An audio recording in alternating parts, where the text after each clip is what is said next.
અમે અમારા મા બાપે ખેત મજૂરી કરાવીને અમને આટલે સુધી પહોંચાડ્યા છે. અમે કોઈના બાપથી ડરવાના નથી. જે સાંસદથી સૂકો પાપડના ટુકડો હોય એ પાર્ટીમાં આવીને અમારે શું કરવાનું છે? उनको क्या अंडू पंडू गंडू झंडू समझ के रखा है क्या? ये चेतर वसावा है, कभी झुकेगा नहीं साला. જે દિવસે અમારો સમય હશે તે દિવસે તમારા પણ અમે મોર બોલાવી દઈશું. મિત્રો, ભરૂચ લોકસભા અમે 50,000 ની લીડથી જીતવાના છે. આપણે લાગી જવાનું છે. એ વાત તમામ સાથી મિત્રોએ, તમામ આગેવાનોએ કીધું છે. મિત્રો, આ ભાજપ સરકાર છે, આવડી મોટી પાર્ટી, આવડી મોટી સરકાર સામે જો અમે લડતા હોય તો એનું કારણ માત્ર ને માત્ર તમારા જેવા ઈમાનદાર કાર્યકરો અમારી સાથે છે. અમે એટલા માટે સડકથી લઈને સદન સુધી એમની સાથે આંખમાં આંખ મિલાવીને વાત કરીએ છીએ. અમે જેલથી બીતા નથી. અમે આગળ પણ જ્યારથી ધારાસભ્ય તરીકે ચૂંટાયા છે ત્યારે પણ અનેકવાર એમણે દબાણો કર્યા, સામદામ દંડ ભેદ નીતિ કરી અમારી સાથે. ત્યારે પણ અમે નેતાઓને કીધું હતું, અમે નળિયાવાળા ઘરમાંથી આવીએ છીએ. અમે અમારા મા બાપે ખેત મજૂરી કરાવીને અમને આટલે સુધી પહોંચાડ્યા છે. અમે કોઈના બાપથી ડરવાના નથી. આપણે ભરૂચના લોકોને જ્યારે નર્મદા નદીનું માનવ સર્જિત પૂર આવ્યું ત્યારે આપણે એમની સાથે હતા. ગુજરાતના ટેટ પાસ ઉમેદવારો માટે આપણે બોલીએ છીએ. ગુજરાતના વિદ્યાર્થીઓને શિષ્યવૃત્તિ માટે આપણે બોલ્યા છે. તમે જોયું હશે આ વિસ્તારોમાં નેશનલ હાઈવેમાં જે લોકોની જમીનો ગઈ એમના વળતર માટે આપણે બોલ્યા છે. એશિયાની આટલી મોટી જીઆઈડીસી છે, સ્થાનિક લોકોને યુવાઓને જ્યારે કાયમી રોજગારી નથી એના માટે આપણે બોલીએ છીએ. આદિવાસી સમાજ હોય, વેપારી હોય, મહિલા હોય કે યુવાન હોય, તમામ માટે બોલીએ. એટલે આ ભાજપ સરકારને પચતું નથી. નવી નવી વાર્તાઓ બનાવીને ષડયંત્ર કરવામાં આવે છે. મને ટાર્ગેટ કરતા કરતા મારા આખા ફેમિલીને ટાર્ગેટ કરવામાં આવે છે. પણ ક્યારે અમે એમનાથી ડરવાના નથી અને એમનાથી ઝૂકવાના નથી. અમે કોઈના બાપથી ડરતા નથી. જેલમાં હતા તે દરમિયાન ઘણી અફવાઓ ફેલાવવામાં આવી મીડિયાના માધ્યમથી કે ચૈતરભાઈ ભાજપમાં આવવાના છે, ભાજપમાં આવવાના છે, ભાજપમાં આવવાના છે. કેમ ભાઈ, અમે ભાજપમાં આવીને શું કરવાના? તમારા અહીંના સાંસદ 30 વર્ષથી સાંસદ છે, કેન્દ્રમાં મિનિસ્ટર હતા, કેશુભાઈ સરકારમાં મિનિસ્ટર હતા. એવા તો કયા 5 કામો કર્યા છે કે જે અમને આંખે ઉડગીને વળે? જે સાંસદથી સૂકો પાપડના ટુકડો હોય એ પાર્ટીમાં આવીને અમારે શું કરવાનું છે? જે સાંસદે 30 વર્ષ સુધી 6 ટર્મ ચૂંટાયા, એક નાનું કાર્યાલય ના ખોલ્યું હોય, એ સાંસદને પણ શરમ આવી જોઈએ, શરમ આવી જોઈએ.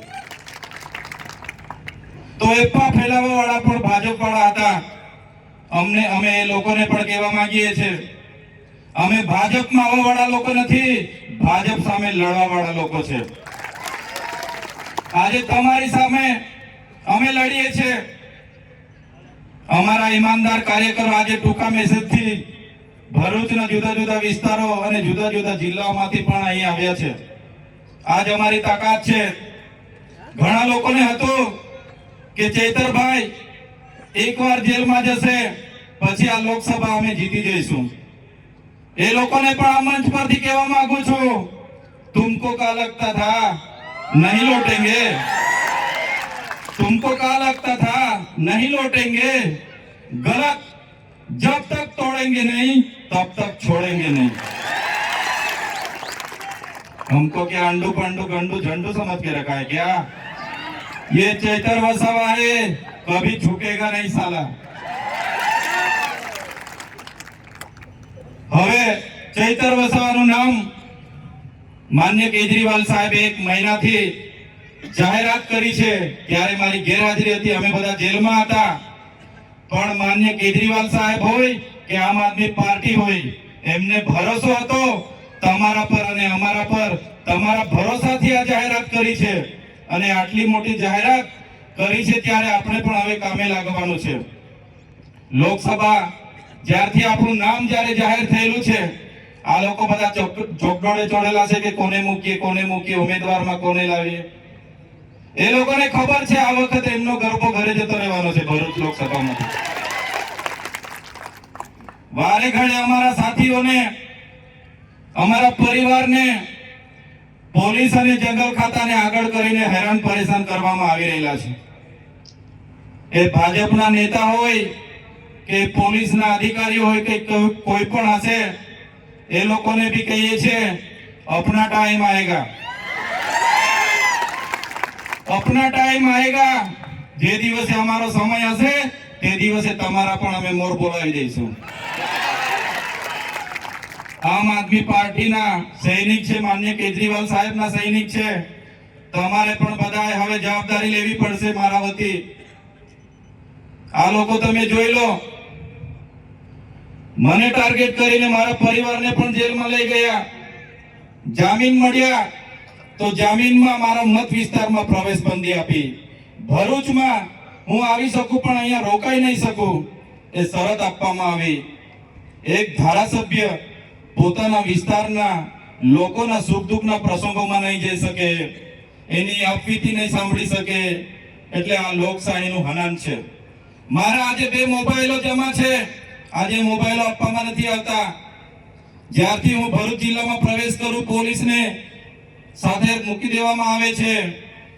એ લોકોને ખબર છે કે ચૈતરભાઈ વસાવા ભરૂચમાં જેટલા રહેશે એમને તકલીફો પડવાની છે, એમના પેટમાં તેલ રેડાવાનું છે. પણ મિત્રો મારા વતી તમારે બધાએ કામે લાગી જવાનું છે અને ગામે ગામ અરવિંદ કેજરીવાલજી, ભગવત માનજી અને ચૈતર વસાવા બનીને તમારે ઉતરવાનું છે.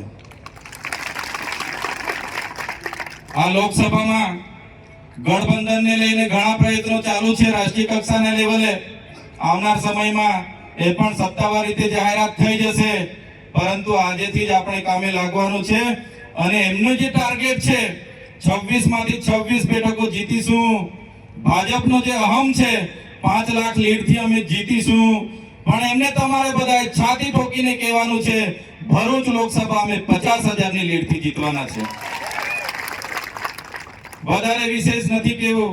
આજે આપણી વચ્ચે જ્યારે આપણા મહાસચિવ ઉપસ્થિત હોય તો આજના પ્રસંગમાં તમે ટૂંકા મેસેજ થકી જુદા જુદા વિસ્તારોમાંથી આજે તમે અહીંયા બધા ઉપસ્થિત થયા છો. તમામ સાથી મિત્રોનો, તમામ પદાધિકારીઓનો, તમામ હોદ્દેદારનો હું આભાર માનું છું. સાથે સાથે તમારા પર અપેક્ષા રાખું છું. આ લોકસભાની પ્રચારની શરૂઆત જ્યારે આજેથી થાય છે ત્યારે તમારાથી જેટલો પણ સમય આપી શકાય એ સમય મારા માટે, પાર્ટી માટે તમે આપશો એ અપેક્ષા સાથે. અને આપણે સૌ અહીંયાથી જંગી બહુમતીથી ચૂંટાઈએ અને લોકસભામાં જઈએ એ આશાવાદ સાથે મારી વાણીને હું વિરામ આપું છું. જય આદિવાસી,